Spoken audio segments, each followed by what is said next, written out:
Hey everybody, Jake here and welcome to the hobby. Today we are doing an AMA, which means you guys get to ask me anything and I will do my best to answer them. You guys submitted a lot of different questions to me and I will do my best to rapid fire go through them as fast as I can because I want to answer as many questions as possible.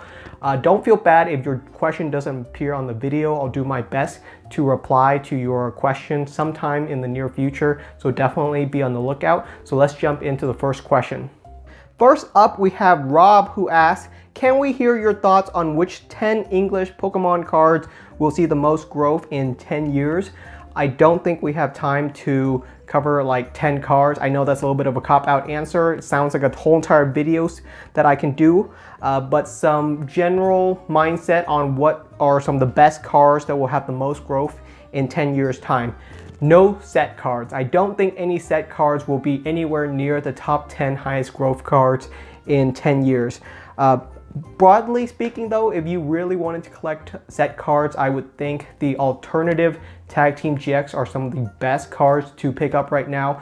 Everyone loves alternative art and I don't know a single person that dislikes the tag team cards. So alternative art tag team cards, very hard pulls and highly desirable. So I think they have some of the highest potentials as far as set cards are concerned. But in general, if you're looking for cards with high growth, you're gonna have to be super specific at a couple promo cards. I think English promo cards, if you're even looking at English at all, are gonna be some of the best potential cards. And there's gonna be a couple of promo cards, I don't know, maybe some that will come out in the next 2 to 3 years, maybe some that will come out on the 25th anniversary that will have the highest growth. But you're gonna have to be super specific if you want some high growth cards. Set cards, I would avoid them if you're looking for growth. Promo cards are where you're gonna want to really focus in on.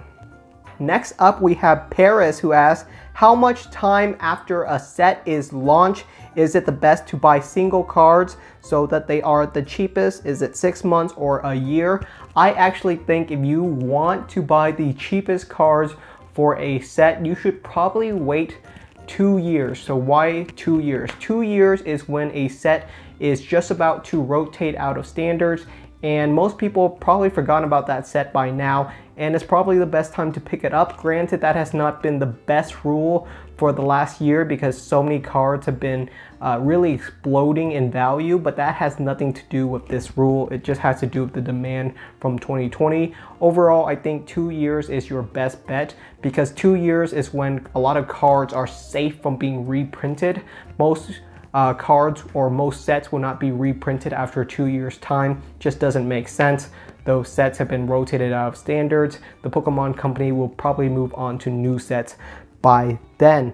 Next question comes from Dave who asks, why are you always wrong? Great question. I don't know why I'm always wrong, but it's really good that I always am wrong because what that means is that you can do the exact opposite of what I do and you'll be successful.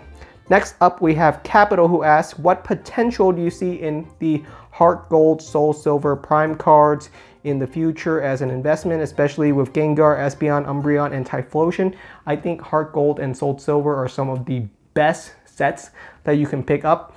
Pokemon was really at its lowest around Heart Gold and Soul Silver, so a lot of those Heart Gold and Soul Silver sets have some of the lowest print runs for cards as far as you can think of. I'm not a huge fan of the Prime cards. I think they don't look fantastic. They're like really close up artwork of the Pokemon's face. You can't really see a lot and they're all done in CG, and I much prefer my artwork to be hand-drawn rather than computer-generated artwork. But if you like Heart Gold and Soul Silver, go for it. Heart Gold and Soul Silvers are some of the best sets and some of the rarest too. We have Red Zone Rogue who asks, do you or have you ever collected anything else? Yes, for sure, brother. I collect a lot of different stuff. I used to collect Magic card, Yu-Gi-Oh card, White Schwartz, Force of Will. Pretty much any trading card you can think of, I've dabbled in. I've always been a fan of trading cards, and by far the one that I enjoy the most is definitely Pokemon cards, but I pretty much dabble in a lot of other stuff. Things that I've collected in the past also include Funko Pops, records. I'm really into collecting records right now, but It's just something that's inside of every single collector, is that you probably don't collect just one thing. Most collectors collect a lot of other stuff as well. You just have to be in the right mindset to be someone that really enjoys collecting. Next up, we have Professor Oak, who asked, do you agree with me that there will be another spike when the 30th anniversary year comes? So that's a little bit tricky. I know a lot of people think that there's a large spike right now due to the 25th anniversary, and that doesn't help it.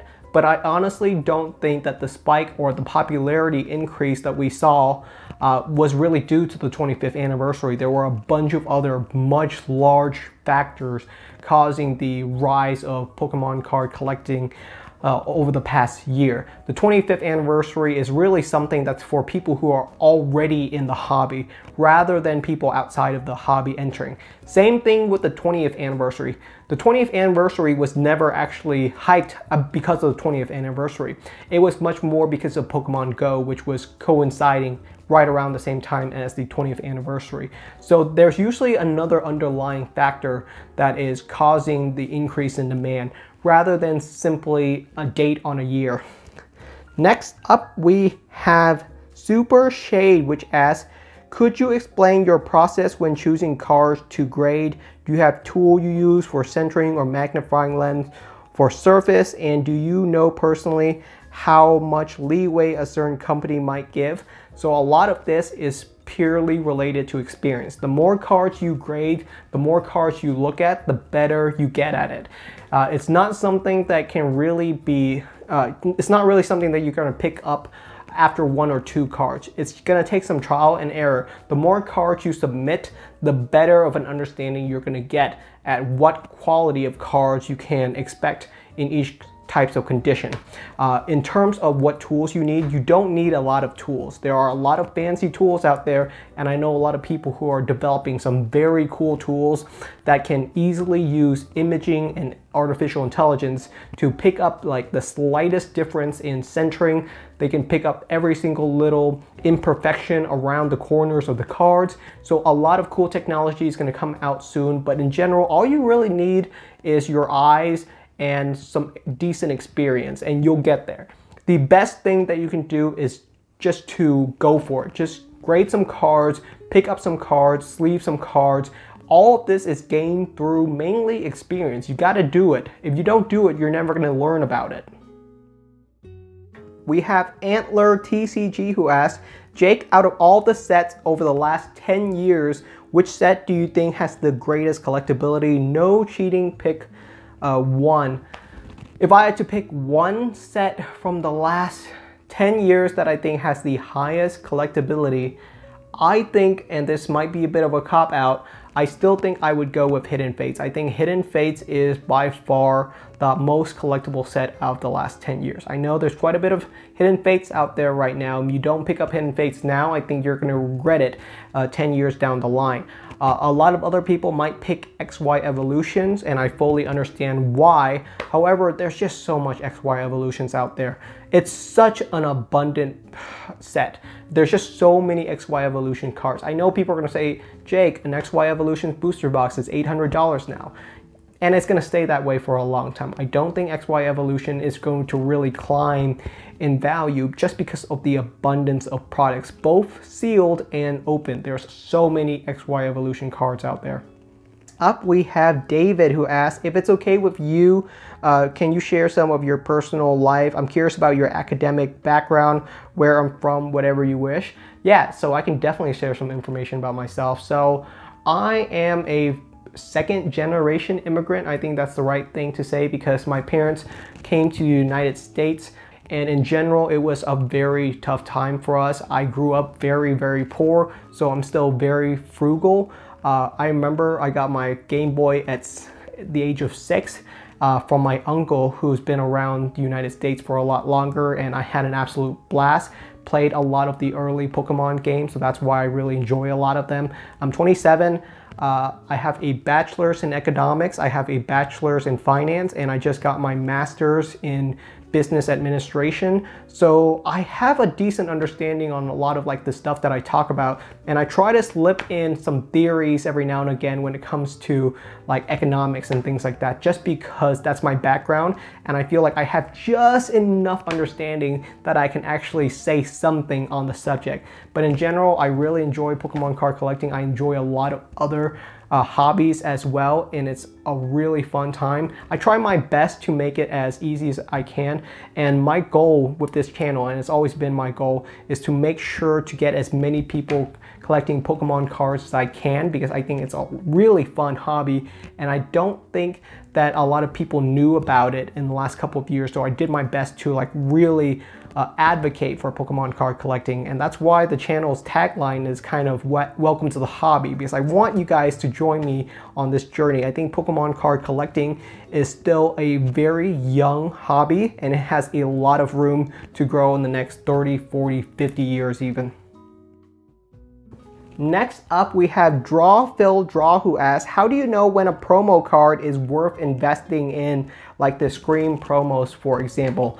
And this is once again a bit of a cop-out answer, but the best way to know when a card is worth investing in is honestly just experience.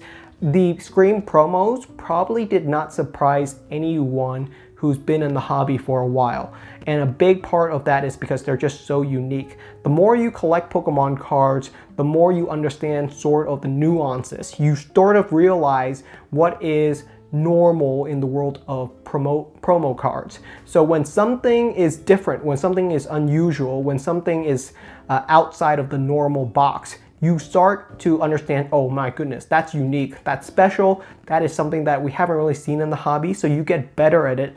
But that really only comes with collecting more cards over years and years. You really build up your experience, and you get good eyes when it comes to collecting because you build up your own expertise in the area. Next up, we have Painkiller, who asks, is it normal to go off with buying ETBs and various V-boxes and accessories in 1 week? I spent $600 in almost 10 days. Dude, welcome to the club. I'll be honest, I've been there. I've definitely been there. That's why one of the things I advise on people is take it slow. You can spend a lot of money collecting Pokemon cards very quickly, and you might not even realize it. I remember there were periods of time when I thought, oh, I only spent $1,000 collecting Pokemon cards this month. That's not too bad. And then I checked my bank account and I noticed I actually spent $4,000. You know, so really take your time, take a deep breath, and take it slow. You can get really overwhelmed with the amount of collectibles out there very quickly. And I know a lot of people that have joined the hobby in the last year or so are going to want to play catch up. You're going to want to collect all the things that you missed out on over the last 5, 10, 20 years that you were not collecting Pokemon cards. And it's going to get extremely expensive very quickly. And I fully understand that. That's why I say take your time, take a deep breath, and really focus in on what you truly want. And always remember how much you're spending. You have to know how much you're spending. You have to know the cost of everything. You have to know the dollars that you're willing to spend. A lot of people say ignore the money. You can't ignore the money. I won't allow it. You have to know how much you're spending. Don't overspend. Don't spend more than you're willing to lose, that's for sure. We have Lucas, who asks, should Pokemon step down with their set sizes? I am getting the feeling that the full art, alternative art, gold, rainbow art cards will make up half of the future set soon if they keep this up. And I fully understand your feeling, because some of the recent sets that we've gone have been just so dramatically large. Cosmic Eclipse was the largest set release at the time, and since then we've gotten like Vivid Voltage, which is a massive set. We have Chilling Reign, which is another massive set. So many of the recent sets that have been released are just gargantuan. Shining Fates. Shining Fate is humongous as far as a set card goes. There's so many cards inside of Shining Fates. And the thing is, people enjoy those sets. All the sets that I listed, people really enjoy. People love Cosmic Eclipse, people love Vivid Voltage, people love the variety of cards that you can pull inside of those. So that seems to be the trend that we are going towards, is more and more variety of cards. And I'll be honest, I understand where you're coming from, and I worry about the fatigue, but people are enjoying it so much. I don't want us to go back to the days where we have 12 ultra rares inside of a set and nothing else. I think those days are long gone. I think we're into more exciting times, and people, if they continue to enjoy the alternative arts and secret rare cards, then I think the Pokemon Company will continue to give us more of those types of cards. We have H and J Adventures who ask, if I'm looking to purchase ETBs intending to keep them sealed long term, like 10 to 20 years, if not longer, then what should I focus on while deciding new ETBs to purchase?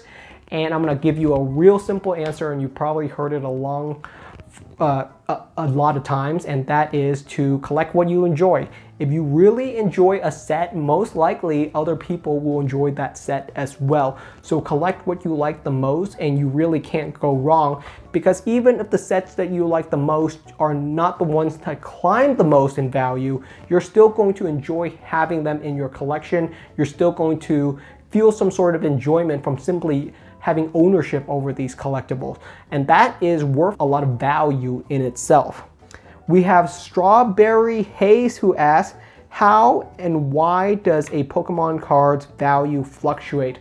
That is such a weighted question. It's extremely challenging to answer why a Pokemon card price fluctuates. There's so many different factors involved.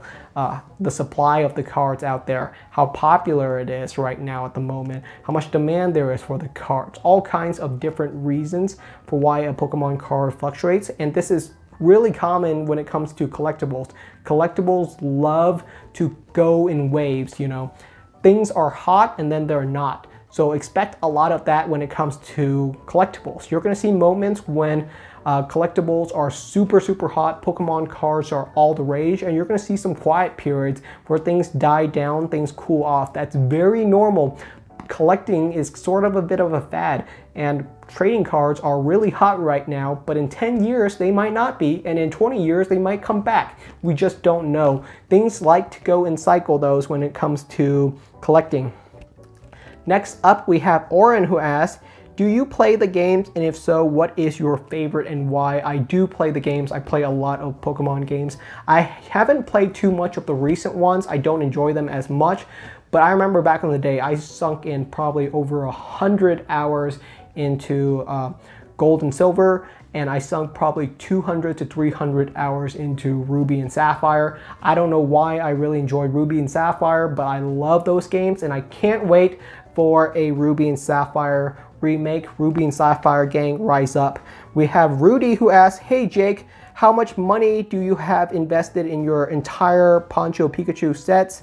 Not including duplicate boxes you may have bought. Not including duplicate boxes. I don't have as much invested as you might think. I don't know what number you have in your head, but I don't feel like I had that much invested. And a big part of that is because I bought a lot of these Poncho Pikachu boxes or Poncho boxes when they were very cheap. I got in pretty much at ground floor with a lot of these prices. So I've seen all the rise in these boxes, and I understand how much valuable they are now, but that's not special. That's the thing. A lot of people think like, oh, the Poncho boxes are so expensive, but everything in Pokemon card collecting is now expensive. Look at like an XY sealed booster box. An XY base set sealed booster box 2 years ago was going for $100. It's going for close to $2 grand right now. Insane prices. That's English, that's Japanese. All of these products have gone so much more expensive when it comes to sealed products. But I didn't actually answer your question. So how much do I have invested? I would say in all of my Poncho Pikachu boxes, no more than 5,000. I think that's as most as I have invested in them, how much I've actually spent of my own money. Game Zone asks, in what way do you believe the special delivery Charizard will be available? Do you think collecting any sort of Charizard or Pikachu card is a good decision? You can't go wrong collecting Charizard and Pikachu, and you probably heard that, but it's very true. Pikachu and Charizard are the most popular when it comes to the trading card. So if you're collecting them just simply blindly, you're probably gonna do pretty well. Collecting a Pikachu and Charizard, can't go wrong with that. How do I think the special delivery Charizard will be available? My guess, and I did a video on the special delivery Charizard like 3 or 4 months ago, and I pretty much covered the exact same thing, and I still think it's true. And I think the only way the special delivery Charizard is going to come out is with the 25th anniversary set through the Pokemon Center in one way or another. That's the only way. I don't think it's going to come out. It doesn't make sense for it to come out in any other way outside of with the 25th anniversary release of the 25th anniversary set from the Pokemon Center in the United States and Canada. We have Mirza who asks, "Hi Jake, what is your most prized possession?" My most prized possession is not a Pokemon card, that is for sure. Tina asks, "Outside of Pokemon, what do you enjoy doing? Do you have other hobbies, collect other collectibles, or play sports?" Yeah, I'm into a lot of things right now. I'm actually trying to collect some sealed Weiss Schwarz booster boxes right now. I have a lot of different anime that I really enjoy are in Weiss Schwarz, so I've been trying to collect some of the sealed booster boxes, and I think they have a lot of potential. I do play sports. I do kickboxing, I do gym, I do rock climbing. I enjoy a lot of cool stuff, I think. Lo-Fi B asks, "What are my thoughts on V-Union cards?" I don't like V-Union cards. I'll be honest, there hasn't been a single V-Union card that came out that has wowed me. I think they're kind of cool. It might be interesting to display, but as far as art goes, I don't see any of the V-Union cards really wowing me yet. So we'll just have to see. This is just the first batch of V-Union cards. I think V-Union cards are here to stay, and what that means is we're gonna see a lot more. So we might see some really cool one. Imagine like a V-Union Charizard, a V-Union Rayquaza. You can see some pretty expensive potential in those cards. We have Chevels who asks, "Hey Jake, do you think the Hidden Fates Ultra Premium Collection with the Rayquaza statue and 15 packs will ever be reprinted, and are you holding on some?" I don't think it's ever going to be reprinted. It's just too challenging of a reprint because you don't just have to reprint Hidden Fates, you also have to build more of the Rayquaza figure that it comes with. And that's too challenging. I don't think they're ever going to make more of those. I do have it inside of my collection. I have one. It's an absolutely massive box, and size is a big issue when it comes to Pokemon card collecting. If you collect a couple of Elite Trainer boxes, they're going to stack up really quickly, and these premium collection boxes are massive. They're so huge. You can fit like maybe 2 of them on a bookshelf. They're just so big. So I don't have a lot of them simply because of how large they are. They're just too much for me to manage in terms of size. Next up, we have Mago who asks, "How do you decide on which part of your collection to sell?" That is a really tricky question, and it's going to be pretty much up to you. Some parts of my collections, I've always known that I am willing to part with. And there are pieces of my collections that I know I will never part with. There are pieces in my collections that will stay in my collection forever, and there are pieces that I'm willing to part with. And it just depends on who you are as a collector. What are you the most attached to? Are you really attached to the first card you ever collected? Are you really attached to that card with the brilliant, visually appealing artwork that you are really, really into?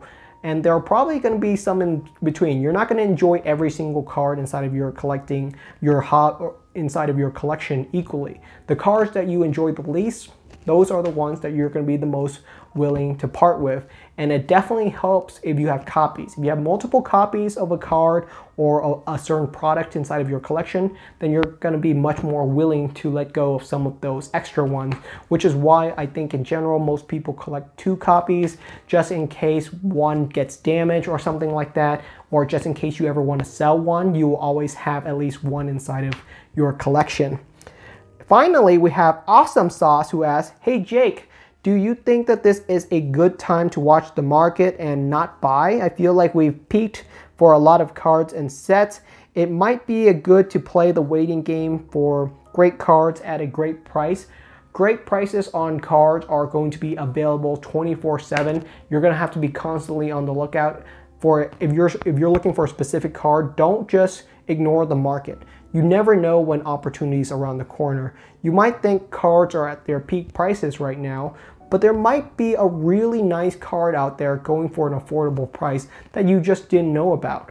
Auctions have tons of cards going up for auctions right now, and you just don't know which cards are going to go for really cheap prices unless you give it a shot. So I wouldn't say ignore the market, but definitely prices are kind of high right now, and a lot of cards prices have been declining over the last couple of months. I don't know when it's going to bottom out. It probably hasn't bottomed out yet. I'm going to tell you right now, I think we still have a lot of dipping left to go. So definitely be on the lookout. I don't feel like you should just ignore the hobby. Just stay informed and do what you'd like. Don't be overwhelmed by it. Just enjoy yourself. Have fun. It's a very casual hobby. Don't take Pokemon card collecting too seriously. I mean, we're all collecting pieces of cardboard. I fully am self-aware of how silly it is that some of these products are worth thousands of dollars, but I'm really attached to my collection, and I'm happy to hear that the hobby's been doing so well. All right, everybody, that's the end of today's video. Thank you so much for watching. I hope that's been somewhat insightful, and it gives you a better understanding of who I am or where I'm at as a collector. I know a lot of people out there say, hey, Jake, I don't think you should be proclaiming yourself as an expert, and I never said I was an expert. I'm just another guy in the hobby that enjoys enthusing people about it. That's all I've ever been, and that's all I ever wanted to be. I never wanted to be an expert, and I don't think I will ever claim to be an expert. So I hope my opinion has been somewhat enjoyable at the very least, or insightful. Thank you so much for watching, and I will see you guys next time.